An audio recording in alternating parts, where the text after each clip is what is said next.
ಪ್ರಿಯ ವೀಕ್ಷಕರೇ ನಮಸ್ಕಾರ. ನಮ್ಮ ಆರ್ಜೆ ಟಿವಿ ಚಾನೆಲ್ಗೆ ಸ್ವಾಗತ. ಬರ ಪರಿಹಾರದ ಬಗ್ಗೆ ಮತ್ತೊಂದು ಬಿಗ್ ಅಪ್ಡೇಟ್ ಒಂದು ಬಂದಿದೆ. ಹೌದು, ಅದರ ಬಗ್ಗೆ ಸಂಪೂರ್ಣವಾದ ವಿವರಗಳನ್ನ ಈ ವಿಡಿಯೋದಲ್ಲಿ ತಿಳಿಸಿಕೊಡಲಾಗುತ್ತದೆ. ಅದಕ್ಕೂ ಮುನ್ನ ನೀವಿನ್ನೂ ನಮ್ಮ ಆರ್ಜೆ ಟಿವಿ ಚಾನೆಲ್ ಅನ್ನ ಸಬ್ಸ್ಕ್ರೈಬ್ ಆಗಿಲ್ಲ ಅಂತಂದ್ರೆ ಈ ಕೂಡಲೇ ಸಬ್ಸ್ಕ್ರೈಬ್ ಆಗಿ ಹಾಗೆ ಬೆಲ್ ಐಕಾನ್ ಕ್ಲಿಕ್ ಮಾಡಿ ಆಲ್ ಅಂತ ಸೆಲೆಕ್ಟ್ ಮಾಡಿ. ಬರ ಪರಿಹಾರದ ಹಣ ಯಾವಾಗ ಜಮಾ ಆಗುತ್ತೆ, ಹಾಗೆ ಯಾವ ದಿನಾಂಕದಂದು ಜಮಾ ಆಗುತ್ತೆ ಎಂಬುದನ್ನ ಇಲ್ಲಿ ತಿಳಿದುಕೊಳ್ಳೋಣ.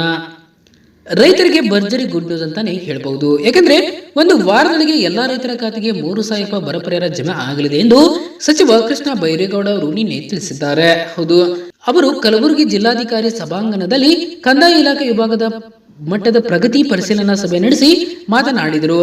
ಕಳೆದ ವರ್ಷ ಅತ್ಯಂತ ಭೀಕರ ಬರಗಾಲದಿಂದ ರೈತ ಸಮುದಾಯ ತತ್ತರಿಸಿತ್ತು. ಹೀಗಾಗಿ ಅವರು ಕಲಬುರಗಿ ಜಿಲ್ಲಾಧಿಕಾರಿ ಸಭಾಂಗಣದಲ್ಲಿ ಕಂದಾಯ ಇಲಾಖೆ ವಿಭಾಗದ ಮಟ್ಟದ ಪ್ರಗತಿ ಪರಿಶೀಲನಾ ಸಭೆ ನಡೆಸಿ ಅವರು ಮಾತನಾಡಿದ್ರು. ಕಳೆದ ವರ್ಷ ಅತ್ಯಂತ ಭೀಕರ ಬರಗಾಲದಿಂದ ರೈತ ಸಮುದಾಯ ತತ್ತರಿಸಿತ್ತು. ಹೀಗಾಗಿ ಆ ರೈತ ಸಮುದಾಯದ ರಕ್ಷಣೆಗೆ ಸರ್ಕಾರ ಮುಂದಾಗಿದೆ ಎಂದು ಅವರು ತಿಳಿಸಿದ್ದಾರೆ.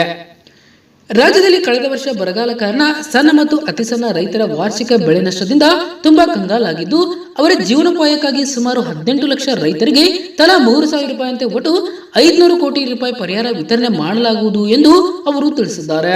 ಮುಂದಿನ ವಾರದಲ್ಲಿ ರೈತರ ಖಾತೆಗೆ ಈ ಹಣ ಜಮೆಯಾಗಲಿದೆ ಎಂದು ಅವರು ತಿಳಿಸಿದ್ದಾರೆ. ಕೇಂದ್ರ ಸರ್ಕಾರ ಎನ್ಡಿಆರ್ಎಫ್ ಹಣ ಬಿಡುಗಡೆಯಲ್ಲಿ ವಿಳಂಬ ಧೋರಣೆ ಅನುಸರಿಸಿದ ಕಾರಣ ರಾಜ್ಯ ಸರ್ಕಾರ ಸುಪ್ರೀಂ ಕೋರ್ಟ್ನ ಕದ ತಟ್ಟಿದೆ. ಕೇಂದ್ರದ ಹಣ ಬಿಡುಗಡೆ ಮಾಡಿತ್ತು.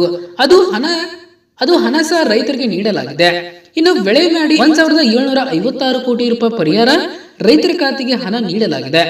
ಒಟ್ಟಾರೆ ಬರಗಾಲ ಕಾರಣ ಎಸ್ಡಿಆರ್ಎಫ್ ಹಾಗೂ ಎನ್ಡಿಆರ್ಎಫ್ ಹಣ, ಬೆಳೆ ವಿಮೆ, ಪ್ರಕೃತಿ ವಿಕೋಪ ಪರಿಹಾರ ಹೀಗೆ ಸುಮಾರು 6,000 ಕೋಟಿ ರೂಪಾಯಿ ಪರಿಹಾರ ಹಣವನ್ನ ರೈತರ ಖಾತೆಗೆ ಡಿಬಿಟಿ ಮೂಲಕ ನೀಡಲಾಗಿದೆ.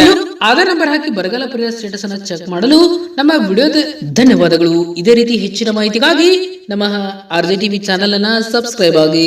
ಧನ್ಯವಾದಗಳು.